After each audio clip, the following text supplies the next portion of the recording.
O Capital, livro 1, Karl Marx, editora Boitempo, edição 2013. Seção 7, o processo de acumulação do capital. Capítulo 23, a Lei Geral de Acumulação Capitalista.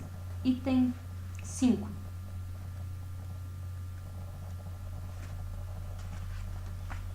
A ilustração da Lei Geral da Acumulação Capitalista. Letra E. O proletário agrícola britânico. Páginas 746 a 769.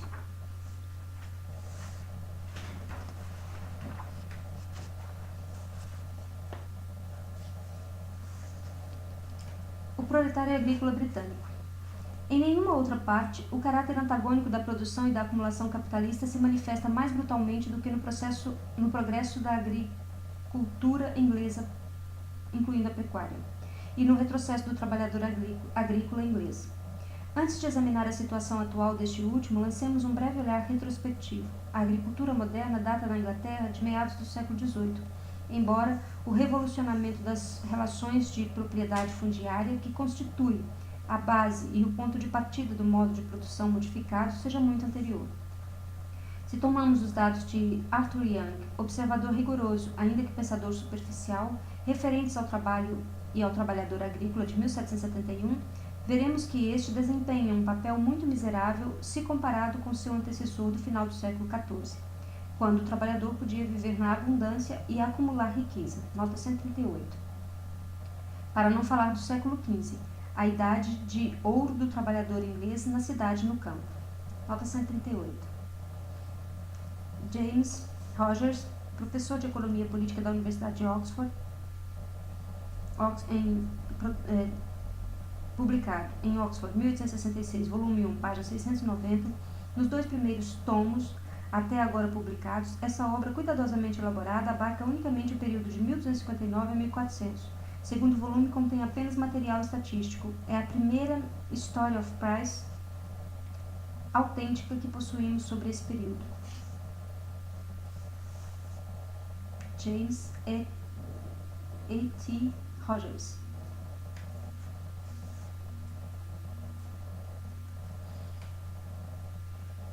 Não precisamos, porém, recuar tão longe no tempo. Num escrito muito substancioso de 1777, lê-se, cita: o grande arrendatário se elevou quase ao nível do gentleman, enquanto o pobre trabalhador rural foi rebaixado quase ao chão. Nota do tradutor. No original inglês, fazendeiros, farmers, e no original inglês, trabalhador. Sua situação desafortunada se mostra claramente por uma análise comparativa entre suas condições atuais e as de 40 anos atrás. Proprietário, fundiário e arrendatário atuam em conjunto na opressão do trabalhador. Nota 139. Londres, 1777, páginas 5 e 11. Fim da citação. Em seguida, demonstra-se em detalhes que no campo o salário real caiu de 1737 a 1777 cerca de 1/4 ou 25%.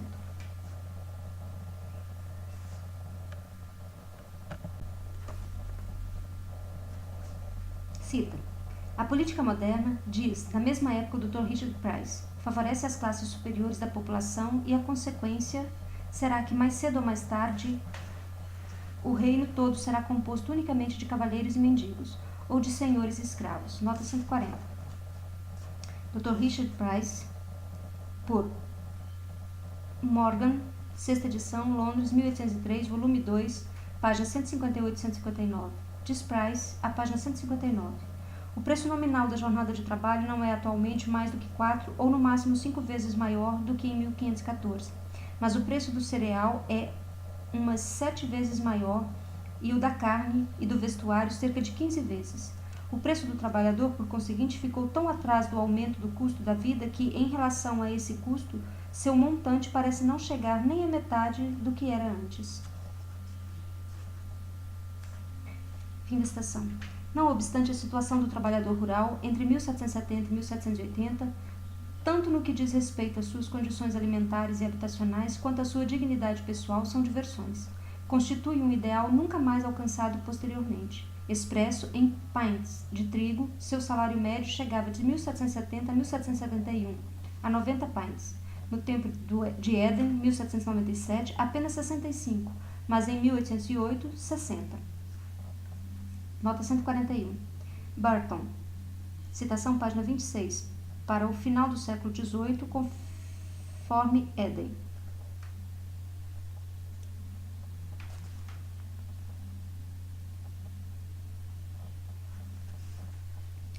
Já nos referimos anteriormente à situação do trabalhador rural no final da Guerra Antijacobina, durante a qual se enriqueceram tão extraordinariamente os aristocratas fundiários, arrendatários, fabricantes, comerciantes, banqueiros, calculadores da bolsa, provedores do exército, entre outros. O salário nominal aumentou em parte por causa da depreciação dos bilhetes bancários, em parte por conta do aumento independente dessa depreciação, sofrido pelos preços dos gêneros de primeira necessidade. Todavia, a variação real dos salários pode ser comprovada de maneira muito simples, sem a necessidade de recorrer a detalhes que não cabem ser tratados aqui. A lei dos pobres e sua administração eram as mesmas em 1795 e 1814. Recorde-se de como essa lei era aplicada no campo. Sob a forma de esmolas, a paróquia completava a diferença entre o salário nominal e a soma nominal necessária à manutenção da mera vida vegetativa do trabalhador. A relação entre o salário pago pelo arrendatário e o déficit salarial coberto pela paróquia nos mostra duas coisas. Primeiro, a queda do salário abaixo do seu mínimo. Segundo, a que ponto o trabalhador rural era um composto de assalariado e indigente, ou o grau em que fora transformado em servo de uma paróquia. Escolhamos um condado que representa a situação média de todos os demais. Em 1795, o salário semanal médio em Northamptonshire chegava a 7 shillings e 6 pence. O gasto total por ano de uma família de 6 pessoas era de 36 libras, 12 shillings e 5 pence. Sua receita total era de 29 libras e 18 shillings, e o déficit coberto pela paróquia era de 6 libras, 14 shillings e 5 pence. No mesmo condado, em 1814, o salário semanal era de 12 shillings e 2 pence. O gasto total anual de uma família de 5 pessoas alcançava 54 libras, 18 shillings e 4 pence. Sua receita total era de 36 libras e 2 shillings, e o déficit coberto pela paróquia era de 18 libras e 6 shillings e 4 pences. Nota 142. Paris, citação página 80. Em 1795, o déficit não chegava a 1/4 do salário. Em 1814, ele era mais da metade. Nessas circunstâncias, é evidente que em 1814 houvessem desaparecido as parcas comodidades que Éden ainda encontrara no cottage do trabalhador rural. Nota 143. Ibidens, página 213. De todos os animais mantidos pelo arrendatário, o trabalhador, o instrumento vocal, o instrumento falante, tornou-se a partir de então o mais extenuado, o pior alimentado e o que recebe o tratamento mais brutal. O mesmo estado de coisas se prolongou tranquilamente até que, em 1830, as revoltas de Swing nos revelaram, isto é, as classes dominantes, à luz dos montes de palha incendiados, que a miséria e o sombrio descontentamento silencioso ardia de modo igualmente incontrolável tanto sobre a superfície da Inglaterra agrícola quanto da industrial. Nota do tradutor e nota 144. Nota do tradutor. Movimento de trabalhadores rurais ingleses nos anos de 1830 e 33 contra o emprego da maquinaria e por aumento de salários. Os trabalhadores incendiavam os celeiros, os tornos mecânicos, etc., e enviavam aos fazendeiros e proprietários fundiários cartas intimidatórias assinadas por um fictício capitão Swing. Nota New. Nota 144. Lei, citação página 62. Naquela ocasião, na Câmara Baixa, Sadler batizou os trabalhadores rurais de escravos brancos, e um bispo repetiu esse epíteto na Câmara Alta. Os mais importantes economistas políticos daquele período, tais como Wakefield, observam: o trabalhador rural do sul da Inglaterra não é escravo nem homem livre, é indigente. Nota 145. Londres, England and America, Londres, 1833, volume 1, página 47. A época imediatamente anterior à revogação das leis dos cereais lançou nova luz sobre a situação dos trabalhadores rurais. Por um lado, interessava aos agitadores burgueses demonstrar quão pouco essas leis protecionistas protegiam o verdadeiro produtor de cereal.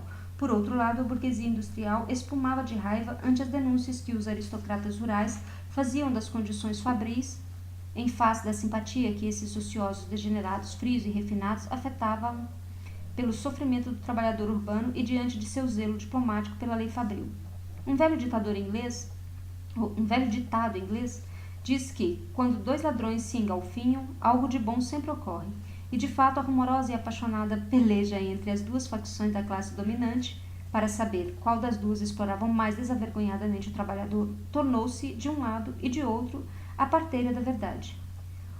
O conde de Shaftesbury, cognome Lord Ashley, era o paladino da campanha filantrópica dos aristocratas rurais contra as fábricas. Isso explica sua conversão em 1844-45 num dos temas prediletos das revelações que o Morning Chronicle fazia sobre as condições da vida dos trabalhadores agrícolas. Esse jornal, à época, o mais importante órgão liberal, enviou aos distritos rurais comissários próprios que não se contentavam com as descrições gerais e dados estatísticos, mas publicavam os nomes tanto das famílias operárias examinadas quanto de seus proprietários fundiários.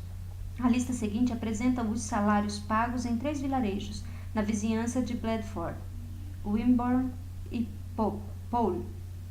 Os vilarejos são propriedades do Sr. Banks e do Conde de Shaftesbury. Notar-se-á que esse Papa da Low Church, nota do tradutor, Low Church, Igreja Baixa, ou Low Church Part, setor da Igreja Anglicana que defende a redução do papel do clero e, sobretudo, do episcopado.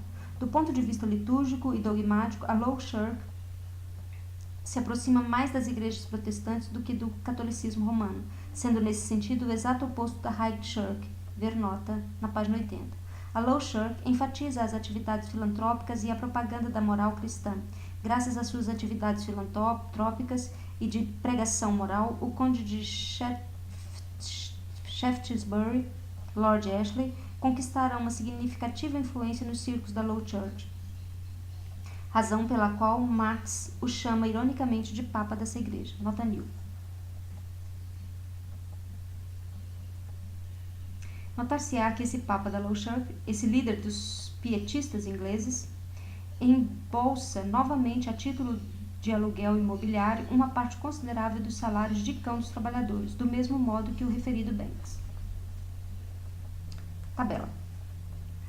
Crianças, número de membros das famílias, salário semanal dos homens, salário semanal das crianças, ganho semanal da família, aluguel semanal, salário semanal total deduzido do aluguel, salário semanal per capita.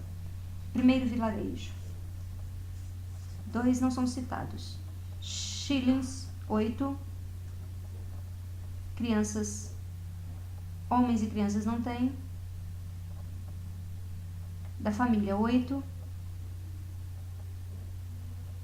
Aluguel semanal, 2 e 1. Salário semanal deduzido, 6 e 7. Salário semanal per capita, 1. 6, 3 meios e 9.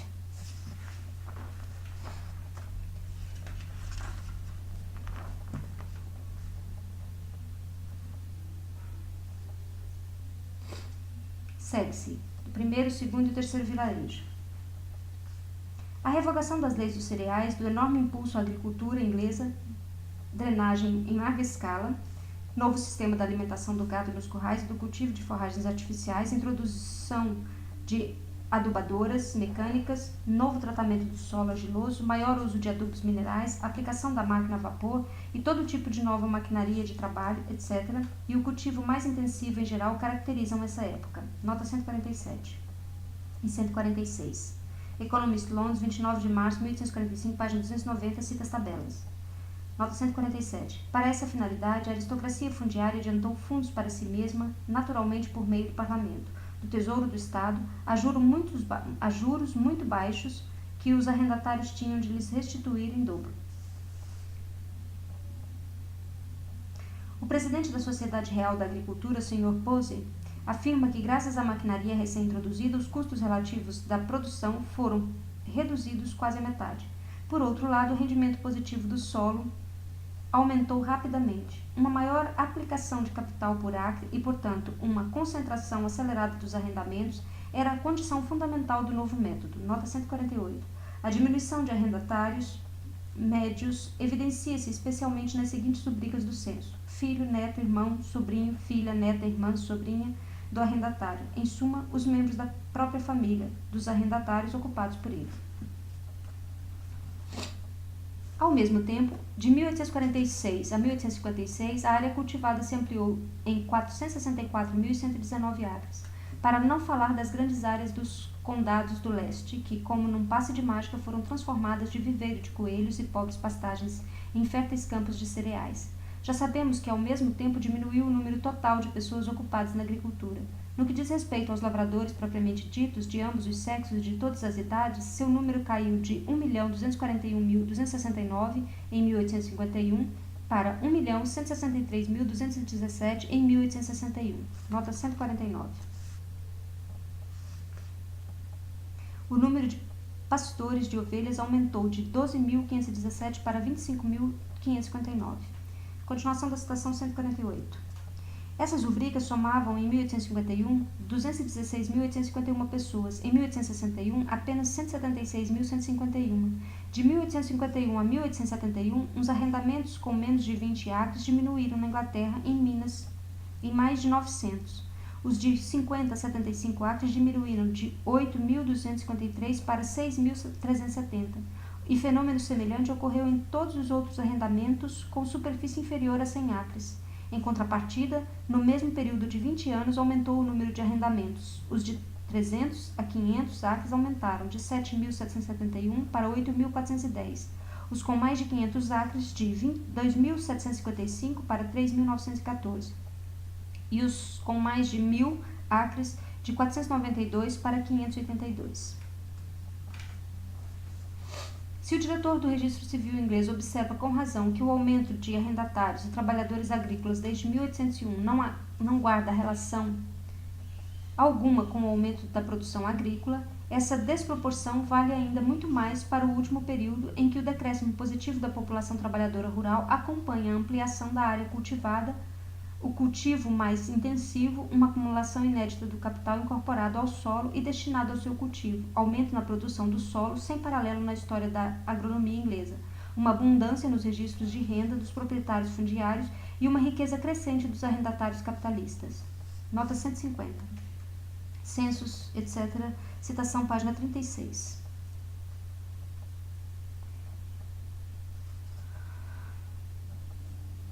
Se somamos isso tudo à expansão rápida e ininterrupta do mercado urbano, que serve de escoamento da produção e ao domínio do livre câmbio, então o trabalhador rural estava finalmente, depois de tantas dificuldades, em condições que, segundo as regras do ofício, deveriam deixá-los louco de felicidade.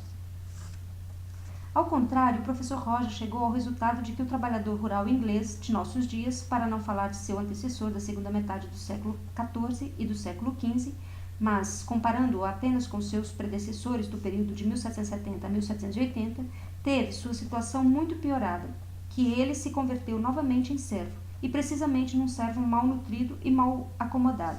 Nota 151.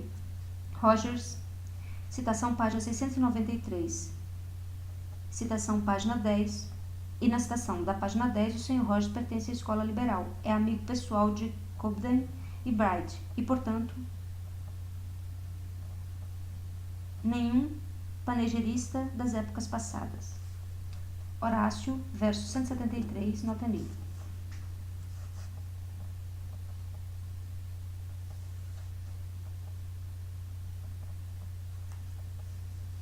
Em seu memorável relatório sobre as condições de moradia dos trabalhadores rurais, diz o Dr. Julian Hunter: os custos da manutenção do Rhein, como era chamado o trabalhador agrícola à época da servidão, se fixam no mais baixo montante com o qual ele possa viver. Cita: seu salário e moradia não são calculados sobre o lucro que vai extrair dele. Ele é um zero nos cálculos dos arrendatários. Nota 152. Public Hirsch, Seventh Report, Londres, 1865, página 242.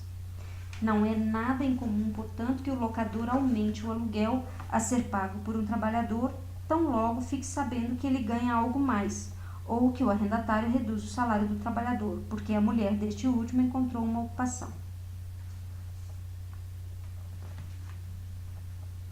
Seus meios de subsistência são sempre tratados como uma quantidade fixa, nota 153, idem página 135. No que diz respeito a qualquer redução ulterior de seu rendimento, ele pode dizer: nada tenho, nada me preocupa. Não abriga temores quanto ao futuro, porque nada tem, a não ser absolutamente o indispensável para sua existência. Atingiu o ponto de congelamento do qual partem os cálculos dos arrendatários. Venha o que vier, não lhe caberá nenhuma parte na ventura ou desventura. Nota 154, idem página 134. Fim da citação. Em 1863, realizou-se um inquérito oficial sobre as condições de manutenção e de ocupação dos criminosos condenados à deportação e ao trabalho forçado. Os resultados estão registrados em 2 volumes dos livros azuis. Cita: uma minuciosa comparação, disse ali, entre outras coisas, da dieta dos criminosos em prisões da Inglaterra e dos indigentes em workhouse com a dos trabalhadores rurais livres desse mesmo país. Não deixa dúvida de que os primeiros estão muito melhor alimentados do que em qualquer uma das outras classes. Nota 155. Reports of Commissioner, Londres, 1863, número 50, página 42. Ao passo que a quantidade de trabalho exigido de um condenado a trabalhos forçados equivale a cerca de metade do executado por um trabalhador agrícola comum. Nota 156. Ibidem, página 77. Memorandum by the Lord Chief Justice. Fim da citação. A seguir, alguns poucos testemunhos característicos. John Smith, diretor da prisão de Edinburgh, declara, cita, número 50 e 56. A dieta nas prisões inglesas é muito melhor do que a do trabalhador rural comum. Número 50 e 57. É um fato que os trabalhadores agrícolas comuns da Escócia raramente obtêm alguma carne. Número 30 e 47. O senhor sabe de algum motivo que obrigue a alimentar os delinquentes muito melhor do que os trabalhadores agrícolas comuns? Certamente não. Número 30 e 48. O senhor considera adequado que se continue a fazer experimentos para aproximar a dieta de prisioneiros condenados a trabalho forçado à dieta de trabalhadores rurais livres? Nota 157. Ibidem, volume 2, evidência. O trabalhador rural, lê-se. O trabalhador rural, lê-se. Poderia dizer, eu trabalho duro e não tenho o suficiente para comer. Quando estava na prisão, não trabalhava tão duramente e tinha comida em abundância. E por isso, para mim, é melhor estar na prisão do que em liberdade. Nota 158. Ibidem, volume 1, apêndice, página 280. A partir das tabelas anexadas ao primeiro volume do relatório, organizou-se o seguinte quadro comparativo. Importe nutricional semanal. Nota 158A. Tabela. Criminosos na prisão de Portland. Ingredientes com nitrogênio 28,95, ingredientes sem nitrogênio 150,6, ingredientes minerais 4,68, total 183,69 onças. Marinheiros da Marinha Real 29,63 com nitrogênio, 152,91 sem nitrogênio, minerais 4,52, total 187,6. Soldado. Ingredientes com nitrogênio 25,55, 100, 114,49, minerais 3,94, total 143,98 onças. Construtor de carruagem trabalhador. Com nitrogênio 24,53, sem nitrogênio 162,06, ingredientes minerais 4,23, total 190,82. Tipógrafo 21,24 com nitrogênio, 100,83 sem nitrogênio, 3,12 com minerais, total 125,19 onças. Trabalhador rural 17,73 com nitrogênio, 118,6 sem nitrogênio, 0,06 sem nitrogênio, ingredientes minerais 3,29, total 139,08 onças. O leitor já conhece o resultado geral a que chegou a comissão médica que em 1863 investigou as condições nutricionais das classes populares mal alimentadas. Ele se recordará de que a dieta de uma grande parcela das famílias de trabalhadores rurais encontra-se abaixo do mínimo necessário à prevenção de doenças ocasionadas pela fome. Esse é o caso principalmente em todos os distritos puramente agrícolas de Cornwall, Devon, Somerset, Wilts, Stafford, Oxford, Bex e Herts. Cita: a alimentação que o trabalhador rural obtém, diz o Sr. Dr. Smith, é maior do que a indicada pela quantidade médica, pois ele mesmo recebe uma parte de meios de subsistência muito maior do que a dos demais membros da família, parte esta indispensável para o seu trabalho, e que nos distritos mais pobres consiste quase inteiramente de carne e bacon. A quantidade de alimentos que cabe à mulher, assim como às crianças em sua fase de crescimento, é, em muitos casos e em quase todos os condados, deficiente principalmente em nitrogênio. Nota 159. Os criados e as criadas que moram com os arrendatários são alimentados em abundância. Seu número caiu de 288.277 em 1851 para 204.962 em 1861. Cita: o trabalho das mulheres no campo ou nos campos, diz Dr. Smith, sejam quais forem os inconvenientes que sempre o acompanham, é, sob as atuais circunstâncias, de grande vantagem para a família, pois lhes proporciona os meios para providenciar calçados, roupas e pagar o aluguel, e assim permite que ela se alimente melhor. Nota 160. Ibidem, página 262. Publica Hertz, Sixth Report, 1863.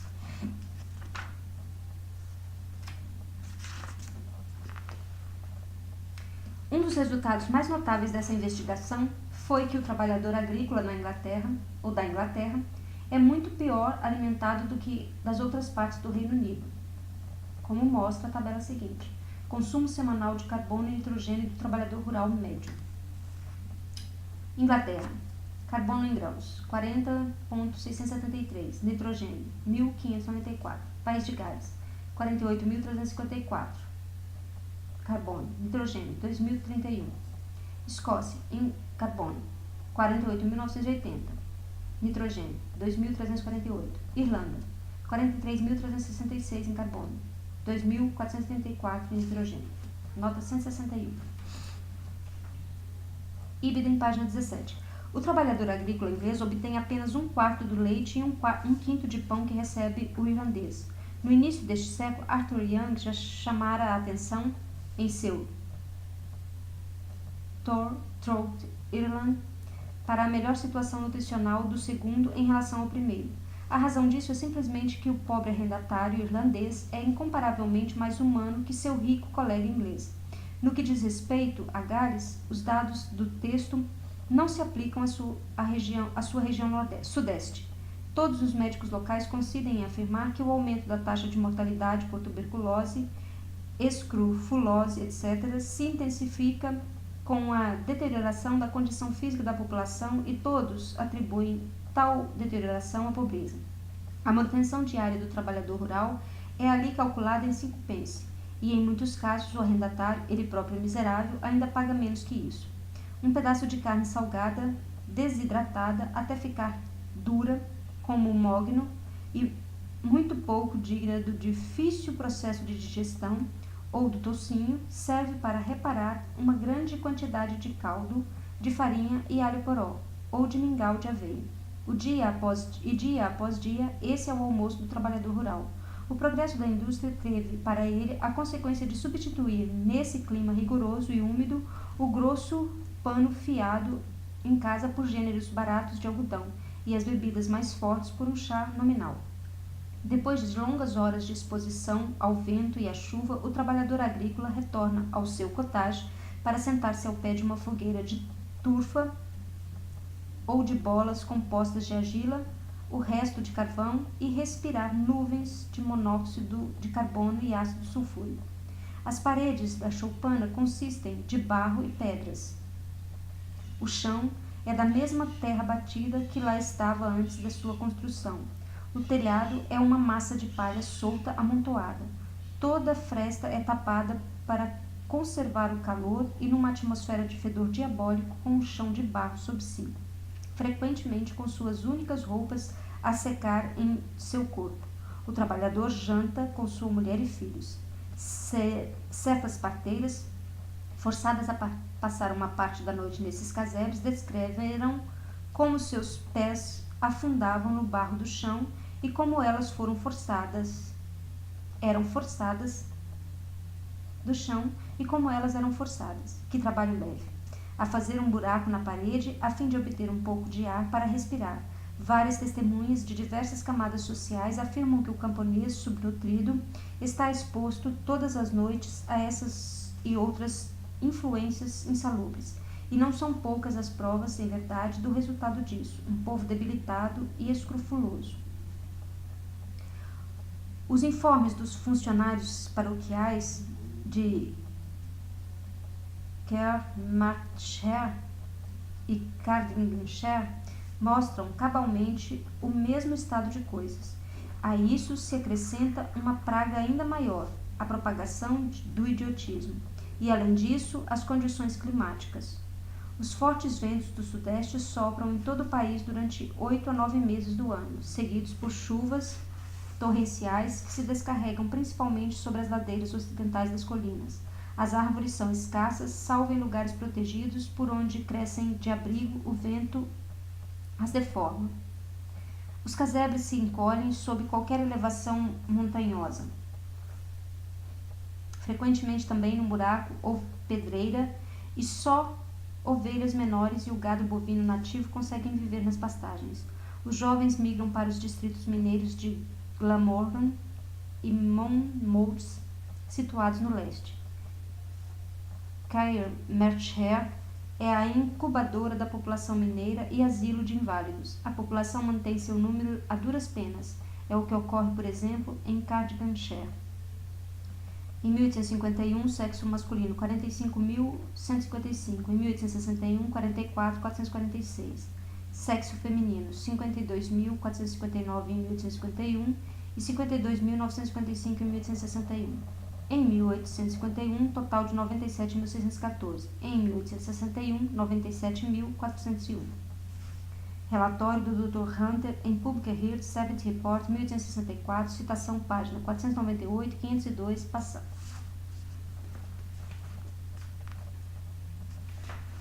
Citação. Cada página do relatório do Dr. Hunter, diz o Dr. Simon em seu relatório sanitário oficial, fornece testemunho da quantidade insuficiente e da qualidade miserável das moradias de nosso trabalhador rural. E, há muitos anos, sua situação tem piorado progressivamente nesse sentido. Agora tornou-se muito difícil para ele encontrar sua habitação e, quando a encontra, ela corresponde muito menos às suas necessidades do que talvez era o caso há séculos atrás, especialmente nos últimos 20 ou 30 anos. O mal se intensificou com grande rapidez e as condições habitacionais do homem do campo são hoje deploráveis no mais alto grau, exceto quando aqueles que se enriquecem com seu trabalho consideram valer a pena tratá-lo como uma espécie de compassiva indulgência. O trabalhador rural se encontra totalmente desamparado nesse ponto. Se ele encontra moradia na terra que cultiva, se ela é adequada a seres humanos ou a porcos, se dispõe, ou não, de um pequeno jardim que tanto alivia a pressão da pobreza, tudo isso não depende de referências ou da capacidade de pagar um aluguel razoável, mas do uso que outros queiram fazer de seu direito de fazer o que quiser com sua propriedade. Por maior que seja o arrendamento, nenhuma lei estabelece que nele deve haver determinado número de moradias para trabalhadores, e muito menos que elas tenham de ser decentes. Do mesmo modo, a lei não reserva ao trabalhador o mínimo direito ao solo, para o qual seu trabalho é tão necessário como a chuva e o sol. Uma circunstância notória lança ainda um grave peso na balança contra ele. A influência da lei dos pobres, com suas disposições sobre domicílios e encargos de beneficência. Nota 162. Em 1865, essa lei foi levemente melhorada. A experiência não tardará a ensinar que tais trapaças não ajudam em nada. Sob sua influência, cada paróquia tem um interesse pecuniário em restringir um mínimo número de trabalhadores rurais nela residentes, pois infelizmente o trabalho agrícola, em vez de garantir uma independência segura e permanente ao homem laborioso e à sua família, conduz apenas, na maior parte dos casos, e por um percurso mais longo ou mais breve, ao pauperismo. Um pauperismo que durante todo o caminho está tão próximo que toda a doença ou falta transitória de ocupação obrigam a recorrer imediatamente à assistência paroquial, razão pela qual todo assentamento de uma população agrícola numa paróquia signifique, evidentemente, um aumento em seus encargos de beneficência. Aos grandes proprietários fundiários, basta decidir que em suas propriedades não devem ser construídas moradias para trabalhadores e assim eles se livram imediatamente de metade de sua responsabilidade em relação aos pobres. Nota 163.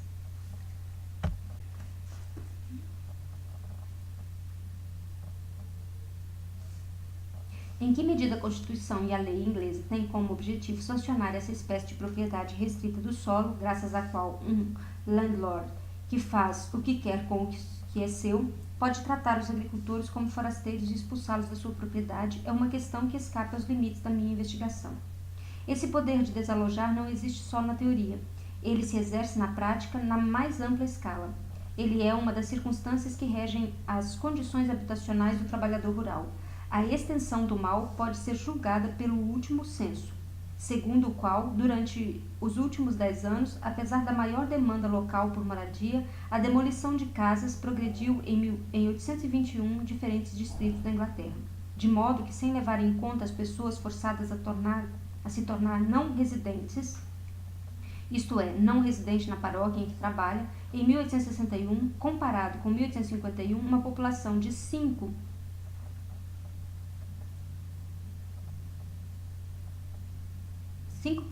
e 1/3 maior foi comprimida num espaço de 4% e meio menor.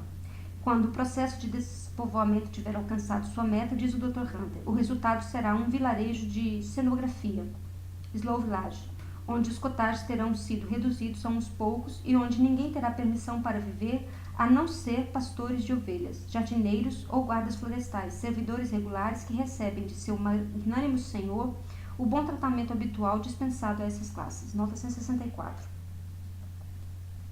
Tal vilarejo cenográfico parece muito bonito, mas é tão irreal quanto aqueles vistos por Catarina II em sua viagem à Crimeia. Nos últimos tempos, até mesmo os pastores de ovelhas costumam ser banidos desses show villages. Em Market Harborough, por exemplo, existe uma criação de ovelhas com cerca de 500 acres, que requer apenas o trabalho de um homem.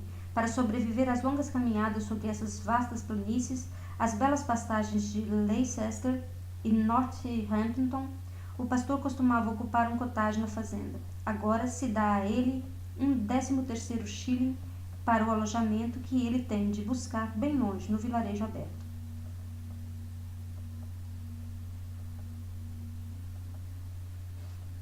Mas a terra exige cultivo e não se pode esquecer que os trabalhadores nela ocupados não são inquilinos do proprietário fundiário, mas procedem de um vilarejo aberto, situado talvez a 3 milhas de distância, onde uma numerosa classe de pequenos proprietários de casas os abrigam após a destruição de seus cottages nos vilarejos fechados. Quando as coisas tendem a esse resultado, os cottages costumam testemunhar com sua aparência miserável o destino a que estão ordenados ou condenados. Podemos encontrá-los em seus vários estágios de decadência natural. Enquanto o teto não vem abaixo, permite-se ao trabalhador pagar o aluguel e ele fica geralmente muito contente em poder fazê-lo, mesmo tendo de pagar o mesmo preço de uma boa moradia. Mas não se realiza nenhum conserto, nenhuma melhoria, exceto os que possam ser providenciados pelo inquilino sem tostão.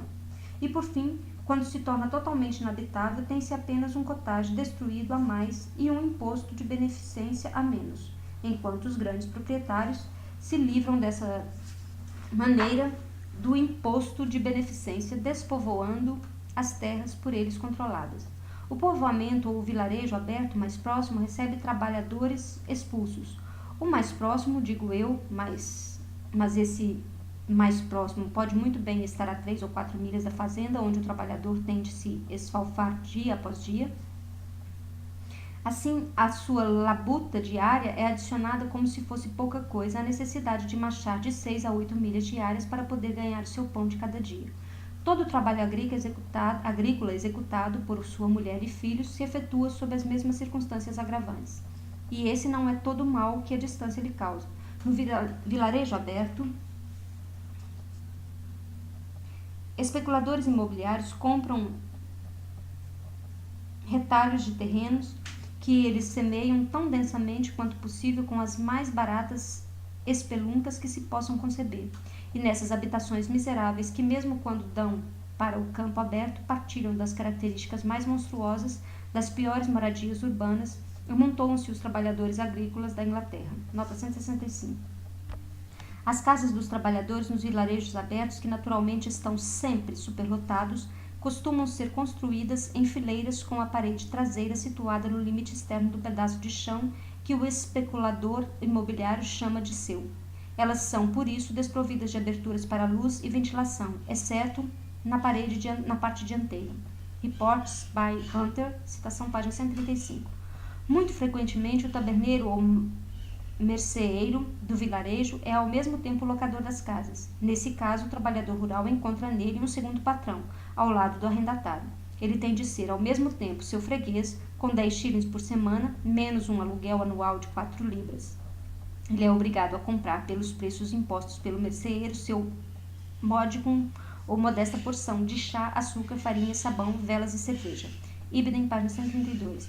Esses vilarejos abertos constituem, na realidade, as colônias penais do proletariado agrícola inglês. Muitos dos cottages são simples hospedarias pelas quais passa toda a corja de vagabundos das redondezas. O camponês e sua família, em que se pese viverem nas mais sujas condições, haviam geralmente preservado de modo prodigioso sua integridade e pureza de caráter. Agora se veem totalmente entregue ao diabo. Naturalmente, entre os Shylocks aristocráticos, a moda é encolher farisaicamente os ombros diante dos especuladores imobiliários, dos pequenos proprietários dos vilarejos abertos. Eles sabem muito bem que seus vilarejos fechados e cenográficos são incubadoras das localidades abertas e que sem elas não poderiam existir. Sem os pequenos proprietários das localidades abertas, a maior parte dos trabalhadores rurais teria de dormir sob as árvores das propriedades em que trabalham. Ibidem, página 135. O sistema dos vilarejos abertos e fechados predomina em todas as Midlands, ou condados centrais, e na parte oriental da Inglaterra. Por outro lado, não se deve imaginar que o trabalhador alojado na mesma terra que cultiva encontra uma moradia que faça jus à sua vida de produtiva industriosidade. Mesmo nas propriedades rurais mais principescas, seu cottage costuma ser a mais lamentável, da mais lamentável espécie. Há landlords que acreditam que um estábulo é bom o suficiente para seus trabalhadores e respectivas famílias, e que, mesmo assim, não desdenham extrair de seu aluguel todo o dinheiro possível. Nota 166. O locador da casa, arrendatário ou landlord, se enriquece direta ou indiretamente mediante o trabalho de um homem a quem paga 10 shillings por semana e então arranca desse pobre diabo a quantia de 4 libras ou 5 de aluguel anual por casas que no mercado livre não valeriam 20 libras, mas que mantém seu preço artificial graças ao poder do proprietário fundiário de dizer: ou você aluga minha casa ou vai procurar um emprego em outro lugar, sem receber um atestado de trabalho de minha parte. Se um homem deseja melhorar obtendo trabalho numa ferrovia, como colocador de trilhos ou uma pedreira, o mesmo poder não tarda a lhe dizer: ou você trabalha para mim por esse baixo salário, ou te dou um prazo de 1 semana para que deixe a casa. Leve seu porco contigo, se o tem, e vê o que consegue obter em troca das batatas que crescem em seu jardim. Se, no entanto, parecer-lhe mais conveniente a seus interesses, o proprietário, ou, dependendo do caso, o arrendatário, pode preferir aumentar o aluguel como penalidade pelo abandono do serviço. Ibidem, página 132. Ainda que se trate de uma cabana em ruínas, com apenas um dormitório, sem fogão, sem latrinas, sem janelas que possam ser abertas sem água corrente, exceto a da fossa, sem jardim, o trabalhador está desamparado contra a injustiça. E nossas leis de polícia sanitária são letras mortas. Sua aplicação é confiada justamente aos proprietários que alugam esses buracos. É necessário que não nos deixemos ofuscar por cenas mais resplandecentes, porém excepcionais, deixando de atentar para a preponderância achapante de fatos que constituem uma mácula vergonhosa para a civilização inglesa. Terrível deve ser, com efeito, o estado de coisas quando, apesar da notória monstruosidade das habitações atuais, observadores competentes chegam à conclusão unânime de que mesmo a indignidade geral das moradias é um mal infinitamente menos premente do que sua mera escassez numérica. Há anos, a superlotação das moradias dos trabalhadores rurais tem sido um objeto de profunda preocupação não só para aqueles que se importam com a saúde, mas para todos os que valorizam uma vida decente e moral. Pois, repetidas vezes,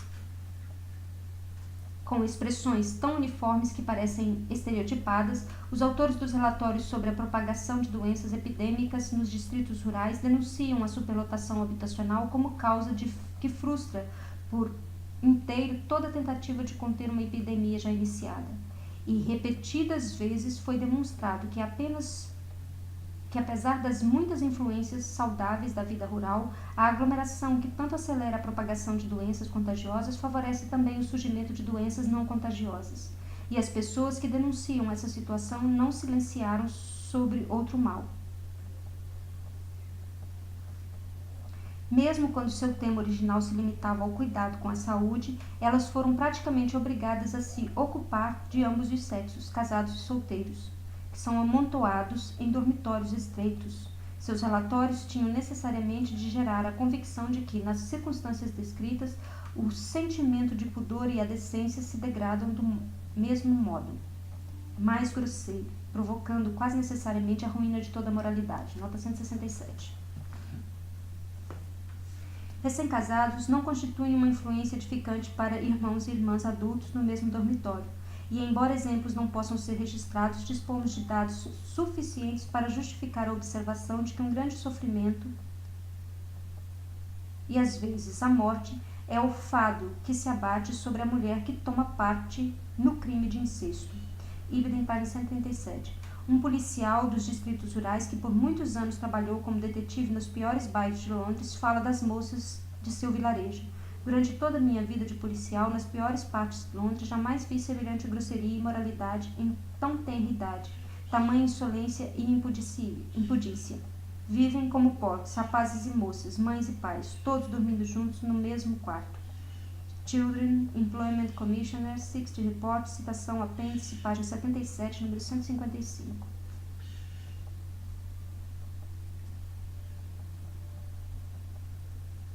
Por exemplo, no apêndice do meu último relatório, o Dr. Ort, em seu informe sobre a epidemia de febre em Buckinghamshire, menciona como chegou a esse lugar um jovem de Wingrave com febre.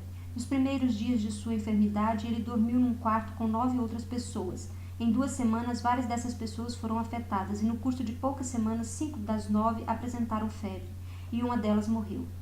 Ao mesmo tempo, o Dr. Harvey, do Hospital de St. George, que por motivo de uma prática privada visitara Wing durante um período da epidemia, fez-me um relato no mesmo sentido. Uma jovem mulher com sintoma de febre dormia à noite no mesmo quarto que seu pai, sua mãe, seu filho bastardo, seus 2 jovens irmãos e suas 2 irmãs, cada uma com um filho bastardo, totalizando 10 pessoas. Poucas semanas antes, 13 crianças dormiam na mesma peça.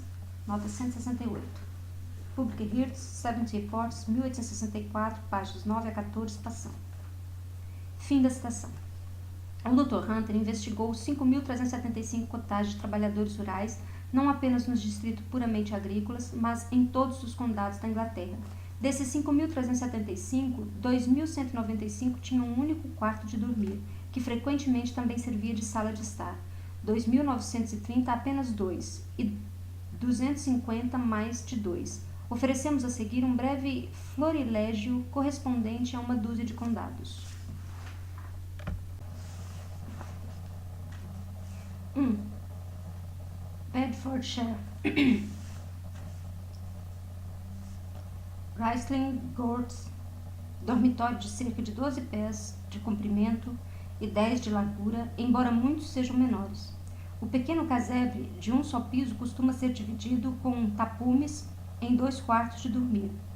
É comum colocar uma cama numa cozinha de 5 pés, 6 polegadas de altura.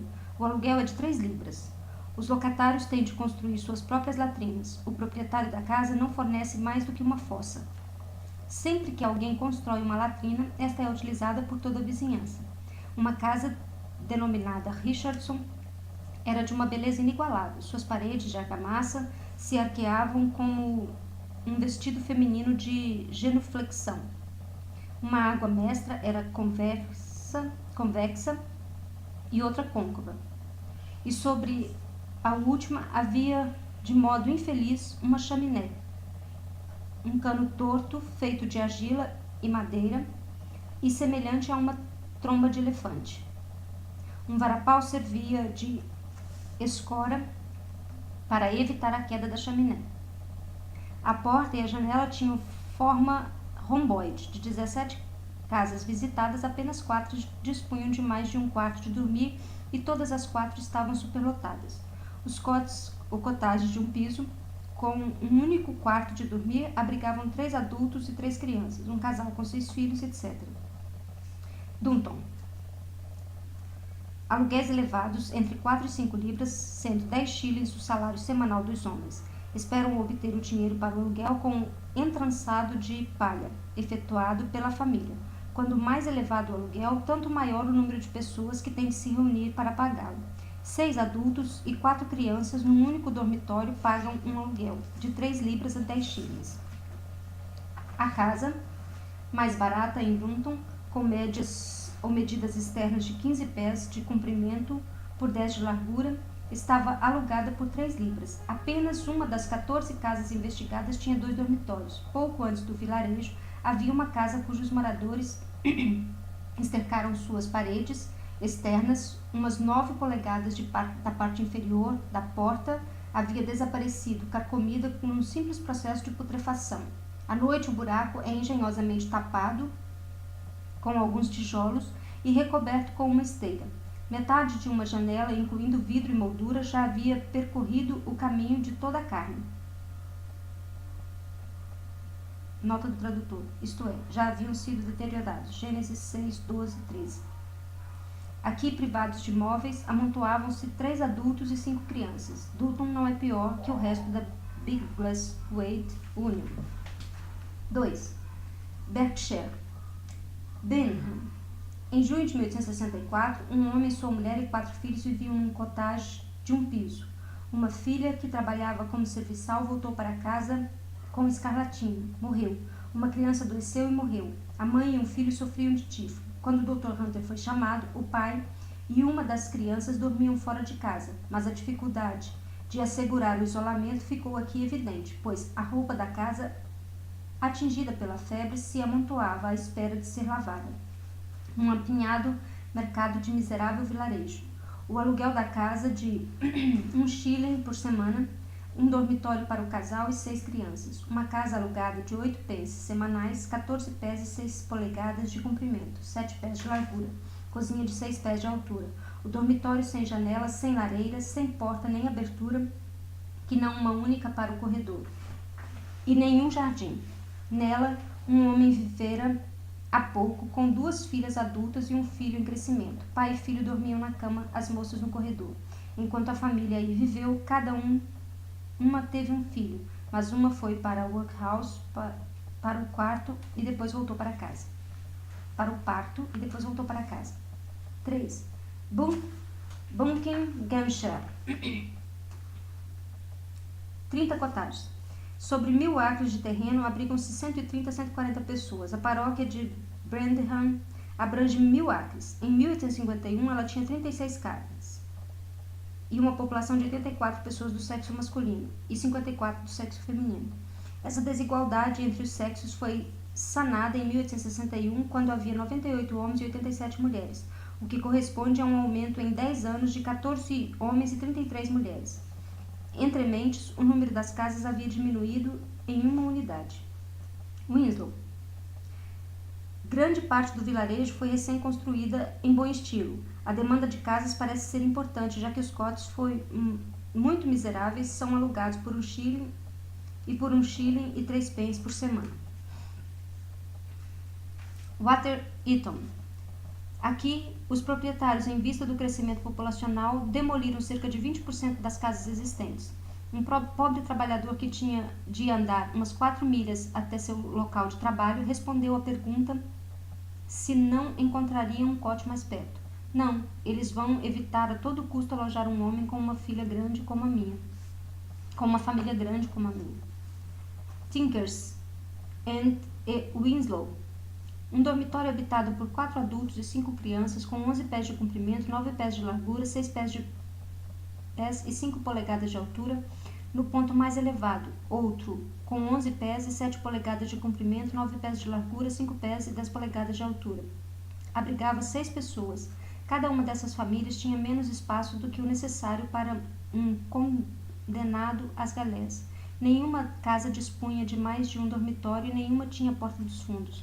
Água muito raramente. O aluguel semanal era de 1 shilling e 4 pences, até 2 shillings.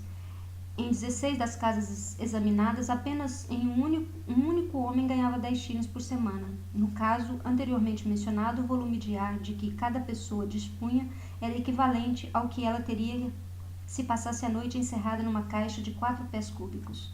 Já os velhos casebres certamente oferecem uma boa quantidade de ventilação natural.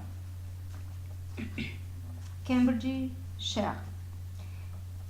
Gamblegate pertence a diversos proprietários e contém os mais miseráveis cotes que podem ser encontrados em qualquer lugar, muito entrançado de palha. Uma lassidão mortal, uma resignação desalentada à imundície imperam em Gamblegate. A negligência no centro do vilarejo se converte em tortura em seus extremos norte e sul, onde as casas caem aos pedaços apodrecidas. Os donos das terras ausentes sangram com avidez a miserável aldeola. Os aluguéis são muito altos. De 8 a 9 pessoas vivem comprimidas num quarto onde só caberiam uma pessoa. Em 2 casos, 6 adultos, cada um com 1 ou 2 crianças, compartilham um pequeno dormitório. Essex. 5. Nesse condado, em muitas paróquias, correm paralelas à redução do número de pessoas e de cotagens. Em não menos de 22 paróquias, no entanto, a demolição de casas não conteve o crescimento populacional, ou, em outras palavras, não provocou a expulsão que, sob o nome de migração para as cidades, ocorre por toda parte. Em Fingrengoy, uma paróquia de 3.443 acres, havia, em 1851, 145 casas, em 1861, apenas 110. Mas o povo se recusou a deixar o lugar e logrou aumentar seu número, mesmo encontrando-se sob tal tratamento. Em Ramsden, Grace, em 1851 havia 252 pessoas em 61 casas, mas em 1861 262 pessoas se espremiam em 49 casas. Em Basildon viviam, em 1851, sobre uma área de 1.827 acres, 157 pessoas em 35 casas. Ao final do decênio, havia 180 pessoas em 27 casas. Nas paróquias de Fingrengoy, South Fangry, Whiteford, Basildon e Ramsden, Grace viviam em 1851 sobre uma área de 8.449 acres, 1.392 pessoas em 316 casas. Em 1861, sobre a mesma área, havia 1.473 pessoas em 249 casas. 6. Herefordshire. Esse pequeno condado sofreu mais com o espírito de desalojamento do que qualquer outro da Inglaterra. Em Medley, os cottages superlotados, a maioria com 2 dormitórios, pertencem em grande parte aos arrendatários. Estes não encontram dificuldades em alugá-los por 3 libras ou 4 por ano e pagam um salário semanal de 9 shillings. 7. Ruttinghamshire. Em 1851, Hertford tinha 87 casas. Pouco depois, 19 cottages foram destruídas nessa pequena paróquia de 1.720 acres. A população em 1831, 452 pessoas. Em 1851, 382. E em 1861, 341. Foram investigados 14 cotes de um dormitório. Num deles, um casal com 3 filhos adultos, uma filha adulta, 4 crianças, num total de 10 pessoas. Em outro, 3 adultos, 6 crianças. Um desses quartos onde dormiam 8 pessoas tinha 12 pés e 10 polegadas de comprimento, 12 pés e 12 polegadas de largura, 6 pés e 9 polegadas de altura. A altura média, sem descontar as saliências, era de 130 pés cúbicos por cabeça. Nos 14 dormitórios, 34 adultos e 33 crianças. Esses cottages eram raramente providos de hortas, mas muitos dos moradores podiam arrendar um pequeno lote de terra a 10 ou 12 shillings por rood, um quarto de acre, e esses alojamentos ou loteamentos ficam longe das casas desprovidas de latrinas. A família tem de optar entre ir ao seu lote para lá depositar seus excrementos ou, digamos, com a devida vênia, tem de encher com eles a gaveta de um armário. Assim que esta está cheia, retiram-na e despejam seu conteúdo onde ele é necessário. No Japão, o ciclo das condições de vida transcorre com mais asseio. 8. Lincolnshire. Lentoff.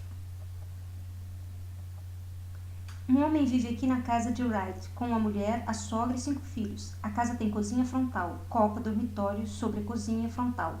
A cozinha frontal e o dormitório medem 12 pés e 12 polegadas de comprimento, 9 pés e 5 polegadas de largura. A área inteira tem 21 pés e 3 polegadas de comprimento, 9 pés e 5 polegadas de largura. O dormitório é uma água furtada. As paredes convergem no teto, no formato de um pão de açúcar, e uma janela de alçapão se abre na fachada. Porque ele morava ali? Horta. Extraordinariamente minúscula. Aluguel? Alto. 1 shilling e 3 pence por semana. Perto de seu trabalho? Não. 6 milhas distante. De modo que ele tinha de andar 12 milhas diária entre ida e volta. Ele morava ali porque era uma cote alugável. E porque queria ter um cote só para si, em qualquer lugar, a qualquer preço, em qualquer estado de conservação. Segue a estatística de 12 casas de Lentoff, com 12 dormitórios, 38 adultos e 36 crianças. 12 casas em Lentoff.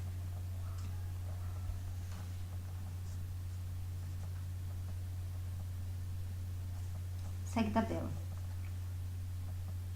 onde cita número de casas, dormitórios, adultos, crianças, número de pessoas, casas, dormitórios, adultos, crianças e número de pessoas. Que variam de 1 a 8. 1 a 9. 9. Kent.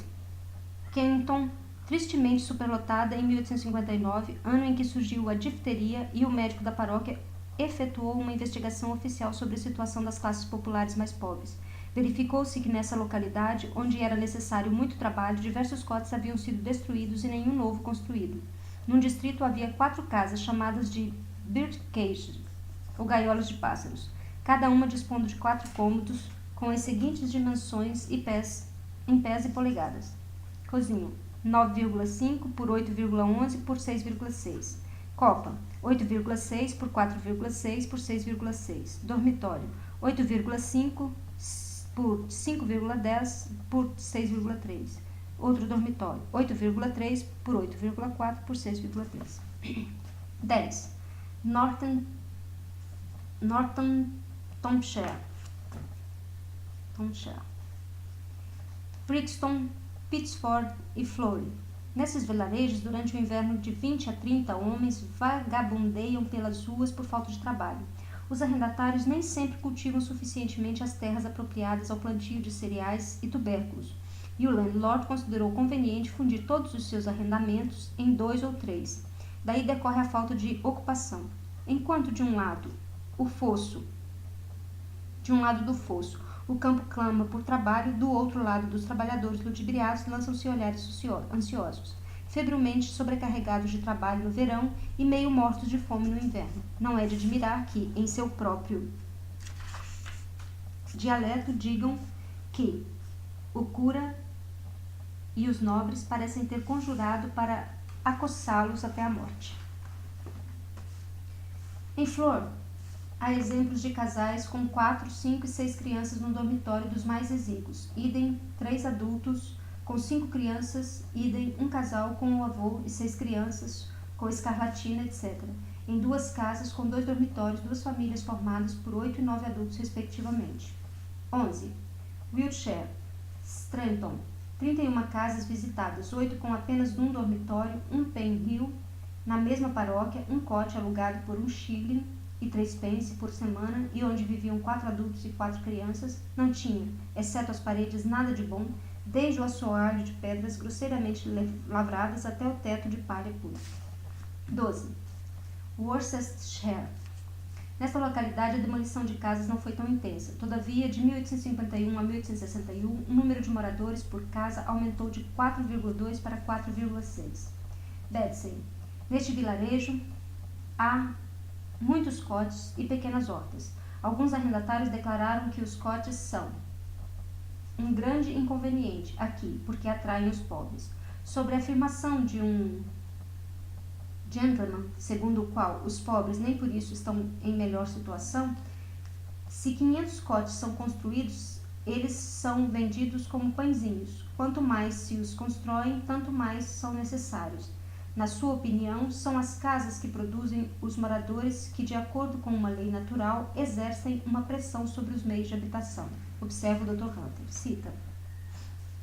Ora, esses pobres precisam vir de alguma parte e, como em Bedsey não há nada que exerça uma atração especial como donativos de caridade, é necessário que haja uma repulsão de algum outro lugar, ainda mais desagradável, a impeli-los para cá. Se cada um pudesse encontrar um cote ou uma parcela de terra perto do seu trabalho, certamente ninguém preferiria viver em Bedsey, onde por um punhado de chão paga-se 2 vezes mais do que o arrendatário paga pelo seu. Fim da citação. A constante imigração para as cidades, a constante transformação dos trabalhadores rurais em supranumerários por meio da concentração de arrendamentos e transformação de lavouras em pastagens e a maquinaria, etc., e o constante desalojamento da população rural pela destruição dos cottages andam de mãos dadas.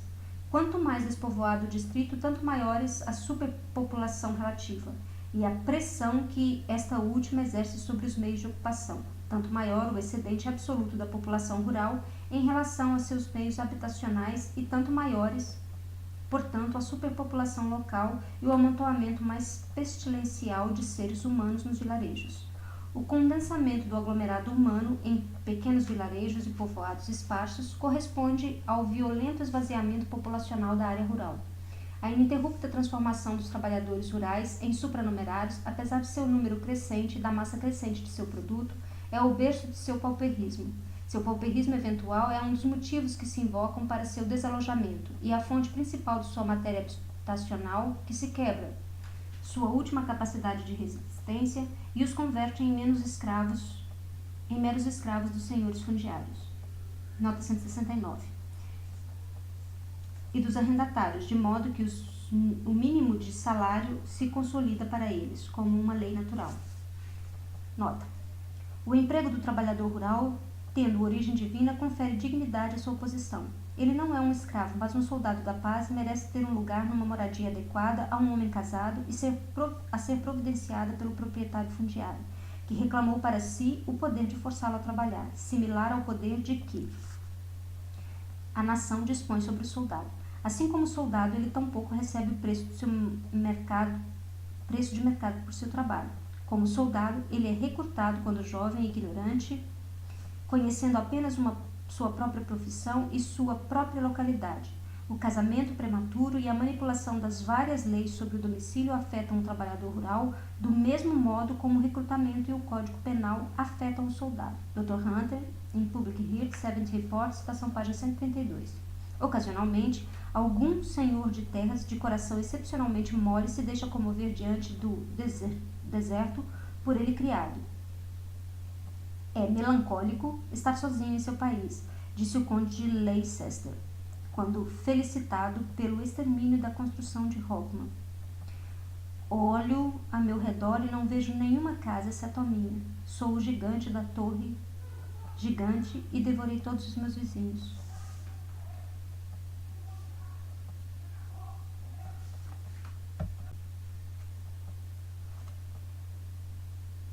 Por outro lado, o campo em que pese sua população relativa está ao mesmo tempo despovoado. Isso se mostra não só localmente naqueles pontos onde o fluxo humano para cidades, minas, construções de ferrovias, etc., avança com demasiada rapidez, mas também em toda parte, tanto na época da colheita quanto na primavera e no verão, durante os inúmeros momentos em que a agricultura inglesa, deveras cuidadosa e intensiva, necessita de mão de obra adicional. Os trabalhadores agrícolas são sempre em número excedente para as necessidades médias e sempre em número insuficiente para as necessidades excepcionais ou temporárias da lavoura. Nota 170. Um movimento semelhante se produziu nas últimas décadas na França, à medida que, nesse país, a população capitalista se apodera da agricultura e desloca a população rural, supranumerária, para as cidades. Também aqui a existência dos supranumerários se deve à piora verificada nas condições habitacionais e demais condições, sobre o peculiar proletariado rural, incubado pelo sistema de parcelamento da terra. Vejam-se, entre outras, a obra de Collins anteriormente citada e Karl Marx, segunda edição, Hamburgo, 1869, página 88, edição brasileira do 18 Brumário, de Luiz Bonaparte, São Paulo, Bom Tempo, 211, páginas 142 e 149. Por isso, nos últimos documentos oficiais encontram-se queixas contraditórias procedentes das mesmas localidades acerca da falta de trabalho e excesso de trabalho ao mesmo tempo. A falta temporária localizada de mão de obra não suscita nenhum aumento de salário, mas pressiona mulheres e crianças ao trabalho na lavoura e ao recrutamento de trabalhadores de faixas etárias cada vez mais baixas. Tão logo a exploração de mulheres e crianças ganha maior espaço, ela se torna, por sua vez, um novo meio de transformar trabalhadores rurais masculinos em supranumerários e de manter o baixo nível de seus salários. Na parte oriental da Inglaterra, viceja um belo fruto desse círculo vicioso, o assim chamado sistema de turmas ou bandos, ao qual dedicaremos aqui algumas considerações. Nota 171. O sexto e conclusivo relatório da Children Employment Commissions, publicado no final de março de 1867, trata apenas do sistema de turmas agrícolas. Consideremos que em 1864 ou 1846, a população urbana na França estava em 24,42% e a rural em 75,58%. Em 1861, a população urbana era de 28,36% e a rural de 71,14%. Nos últimos 5 anos, o decréscimo da percentagem rural da população foi ainda maior. Já em 1846, contava Pierre Dupont em seu ouvrier. Mal vestidos, alojados em buracos, sob os tetos, entre os escombros, vivemos com as corujas, e os ladrões, amigos das sombras. O sistema de turmas funciona quase exclusivamente em Lincolnshire, Nottinghamshire e Cambridgeshire, Norfolk, Suffolk e Nottinghamshire, e esporadicamente nos condados vizinhos de Northampton, Bedford e Rutland. Tomemos aqui como exemplo Lincolnshire. Grande parte desse condado é formado por terras novas, antigo pântano ou, como em outros dos condados orientais, aqui aludimos, por terras recém-conquistadas ao mar. A máquina a vapor operou milagres quanto à drenagem. O que antes era pântano e solo arenoso, agora exibe um abundante mar de trigo e as mais elevadas rendas fundiárias. O mesmo se aplica a terras de aluvião, conquistadas artificialmente, como na ilha de Axholme e nas demais paróquias das margens do Trent. À medida que foram surgindo novos arrendamentos, não só não foram construídos novos cottages, mas muitos dos antigos foram demolidos. A oferta de trabalho era obtida nos vilarejos abertos, distantes, várias milhas e situados à margem das estradas rurais que serpenteiam pelas encostas das colinas. Tais vilarejos eram o único abrigo que a população encontrava contra as demoradas enchentes de inverno.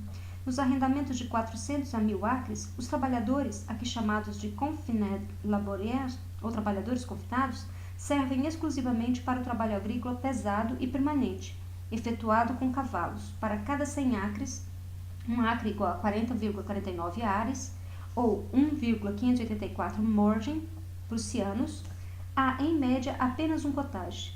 Um arrendatário de Finland, terra conquistada aos pântanos, por exemplo, declara a comissão de inquérito. Cita: Meu arrendamento cobre 320 acres, todos de terra para o plantio de cereais. Nele não há nenhum cottage. Um trabalhador mora atualmente em minha casa. Tenho 4 homens que trabalham com os cavalos e residem nos arredores. O trabalho leve para o qual são necessários muitos braços é realizado por turmas. Nota 172. Children Employment Commissioner, 6º Reports Evidence, página 37, número 173. Fim da citação. O solo exige muitas tarefas leves, como a capina, a roçadura, certas operações de adubação, remoção e pedras, etc. Esses trabalhos são feitos pelas turmas ou bandos organizados que residem nos vilarejos abertos. Formam a turma entre 10, 40 ou 50 pessoas, mulheres adolescentes de ambos os sexos, de 13 a 18 anos. Embora os rapazes geralmente sejam excluídos quando chegam aos 13 anos e, por fim, crianças de ambos os sexos entre 6 e 13 anos.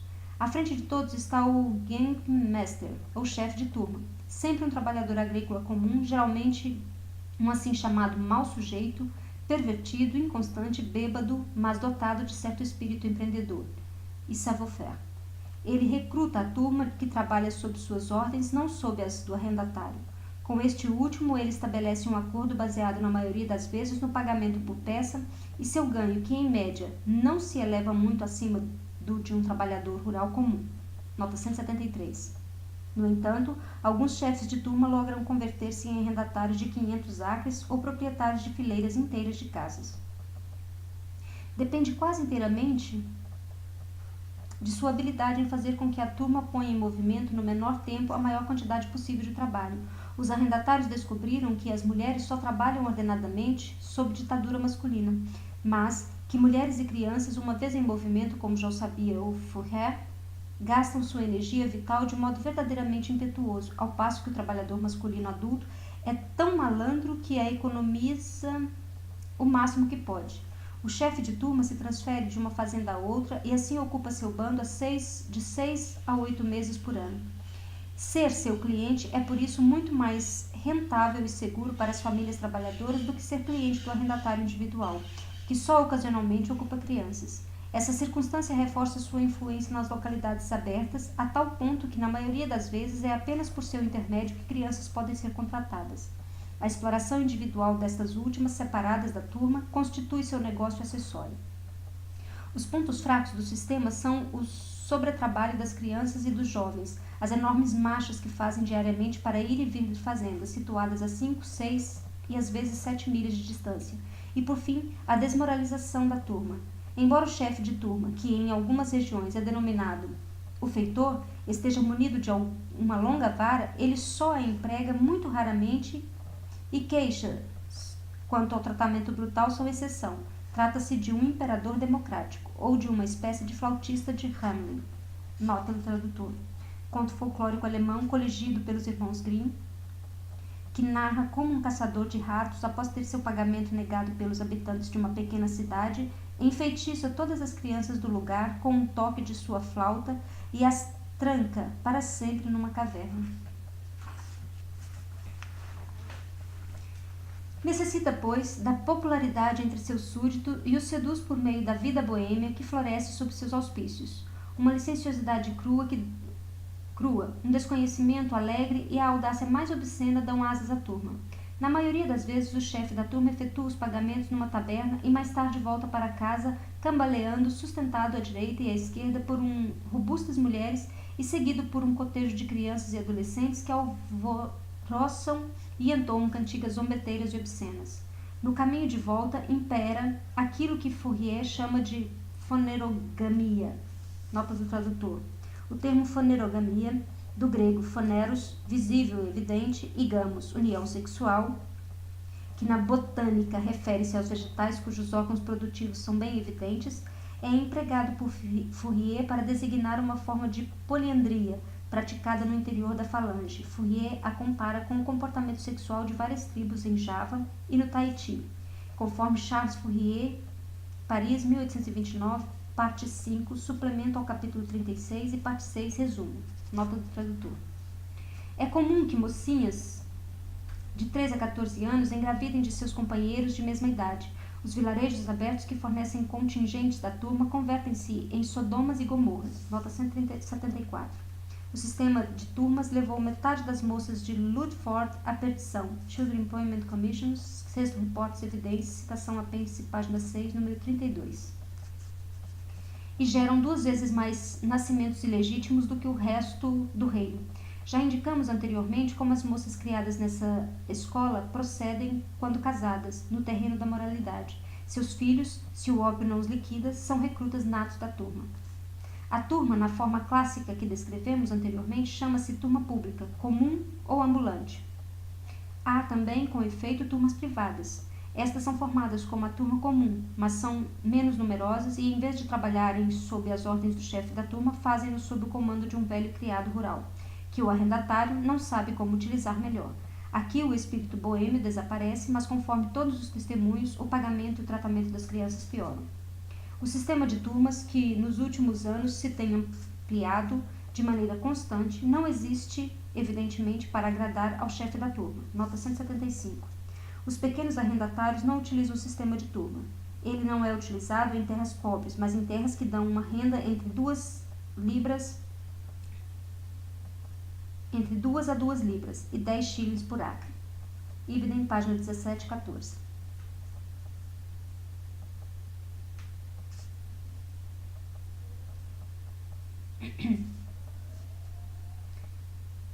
Existe para enriquecer os grandes arrendatários. 976. Os pequenos arrendatários não utilizam o sistema de turma. O sistema cresceu nos últimos anos. Em alguns lugares ele foi introduzido há pouco. Em outros, onde é mais antigo, mais crianças e de menor idade são alistadas na turma. Ibidem, página 79 e número 174. Ou, dependendo do caso, dos senhores fundiários. Nota 177. Um desses senhores delicia-se tanto com suas rendas que chegou a declarar indignado diante da comissão de inquérito que toda a gritaria se devia unicamente ao nome do sistema. Se em vez de turma ele fosse batizado de Associação Juvenil Cooperativa Agrícola e Industrial para o autossustento, então estaria tudo bem. Para o arrendatário não há método mais engenhoso que o permita manter seus trabalhadores muito abaixo do nível normal e não obstante, ter sempre disponível para todo o trabalho extra a mão de obra necessária, assim como para extrair o máximo de trabalho, com o mínimo de dinheiro e tornar supranumerário o trabalhador masculino adulto. Nota 178. O trabalho em turma é mais barato do que o trabalho e por esse motivo ele é empregado, diz um ex-chefe da turma, Children Employment Commissions.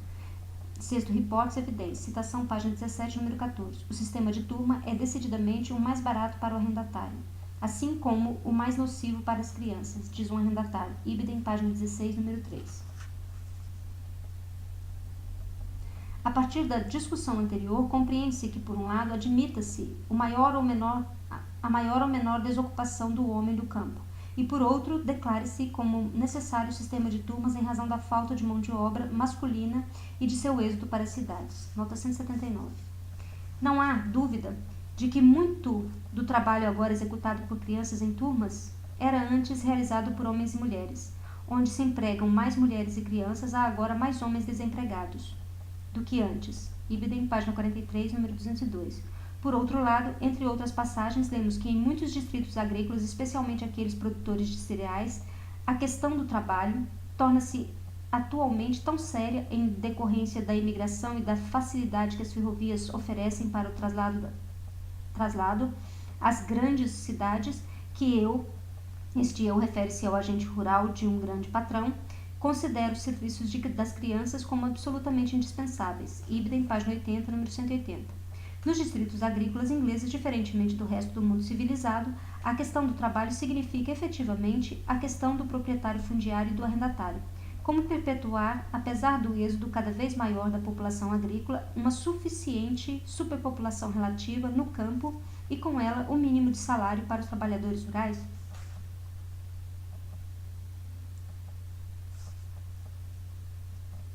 A partir da discussão anterior, compreende-se que, por um lado, admita-se a maior ou menor desocupação do homem do campo e, por outro, declare-se como necessário o sistema de turmas em razão da falta de mão de obra masculina e de seu êxodo para as cidades. O campo livre de ervas daninhas e a danação humana de Lincolnshire, etc. São o polo e o contrapolo da produção capitalista. Nota 180. O Public Health Reports, anteriormente citado por mim, no qual, ao se analisar a mortalidade infantil, alude-se de passagem ao sistema de turmas, permaneceu ignorado pela imprensa e, consequentemente, pelo público inglês. Em contrapartida, o último relatório do Children Employment Commission forneceu um sensacional e muito bem-vindo alimento para a imprensa. Enquanto a imprensa liberal perguntava como era possível que os elegantes gentlemen e ladies e os prebendados da igreja estatal, que pululam por toda parte em Lincolnshire e enviam suas próprias missões para o aperfeiçoamento moral dos selvagens dos mares do sul, pudesse permitir que tal sistema se implementasse debaixo de seus olhos, em suas propriedades. A imprensa mais refinada limitou-se a tecer considerações exclusivamente sobre a crua degradação da gente do campo, capaz de vender seus próprios filhos para uma tal escravidão. Sob as circunstâncias execráveis a que os mais delicados condenam a viver o camponês, seria compreensível até mesmo que estes devorassem seus próprios filhos. O que é realmente admirável é a integridade de caráter que, em grande parte, esse camponês ignora conservar, ou logra conservar.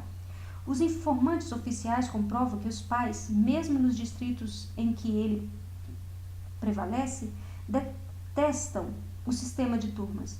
Nos testemunhos escolhidos por nós, encontram-se provas abundantes de que, em muitos casos, os pais agradeceriam a promulgação de uma lei compulsória que os capacitasse a resistir às tentações e pressões a que costumam estar sujeitos. Ora, são pressionados pelos funcionários paroquiais, ora pelo empregador, que ameaça demiti-los ou enviar seus filhos para o trabalho em vez de à escola. Todo o tempo e a força perdidos, todo o sofrimento que produz no camponês e em sua família, uma fadiga extraordinária e inútil, todos os casos em que o país imputa a ruína moral de seus filhos, a superlotação dos cottages ou a influência danosa dos sistemas de turmas, provocam no peito dos pobres trabalhadores sentimentos facilmente compreensíveis e que é desnecessário detalhar. Eles têm consciência de que muitos de seus tormentos físicos e mentais lhes são infligidos por circunstâncias pelas quais não são de modo algum responsáveis, circunstâncias a que jamais teriam dado sua concordância se tivessem podido recusá-la, e contra quais são imponentes para lutar. Ibidem, página 20, número 82, página 23, número 96.